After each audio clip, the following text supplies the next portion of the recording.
Welcome to the deep dive. Today, we're digging into something really practical, a back to school night, specifically looking at Yardville Elementary School through your sources. Yeah. Our mission here is to sort of unpack how an event like this works as a bridge, really, between you, the families, and the school itself. hmm We'll touch on the nuts and bolts for parents, but also how the school shows its appreciation for, all your support. Absolutely. And digging into the material, the first thing that really struck me actually was the principal's opening message. It wasn't just, here's the schedule. No, exactly. That's what's so fascinating. There's this immediate emphasis on it being a team effort Right. and Yeah. appreciating the time, effort, and dedication from families. Yeah. You get the sense the principal, being a parent too, really gets the juggle. The daily grind. Yeah, totally. So they're not just inviting you, they're genuinely saying thank you for your role in your child's success. It sets a tone, Yeah. mutual respect right off the bat. That's a great way to start things off. So, okay, with that positive framing, let's unpack the actual structure of the evening. Because let's face it, for busy families, the logistics matter a lot. Oh, absolutely. Efficiency is key. And Yardville's schedule seems meticulously designed for that. How so? Well, it kicks off right at 6 p.m. sharp. In the auditorium, quick intro, bit from the PTA. Okay, standard enough. But here's the really smart part, especially if you have more than one kid at the school.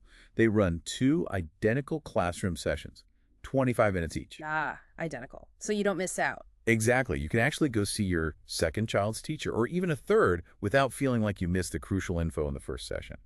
That kind of thinking about family logistics, it's not just nice, it's like fundamental to making parents feel truly welcome and able to participate. That is brilliant. That really acknowledges the reality for many parents. But the information doesn't just stop when the evening ends, right? Your sources mentioned a pretty extensive digital information hub. Yeah, and this is more than just, posting a few slides. Think of it as an always-on resource. Okay. It gives you access all year to info from counselors, the school nurse, intervention teachers, specialized programs like ALPS or ESL, So the support staff, too. right? Plus all the crucial operational stuff, arrival, dismissal, lunch programs, tech guidelines, everything. Mm-hmm. And the fact that teacher presentations are also up there for reference, it really extends that partnership feel way beyond just one night. That makes sense.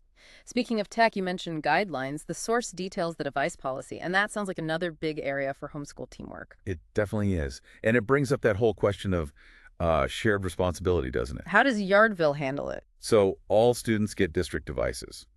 K2 kids leave theirs at school, but grades 3 to 5 bring them home daily. Okay, so daily transport for the older kids. Correct. And the school uses GoGuardian to monitor usage at school. But here's the partnership piece.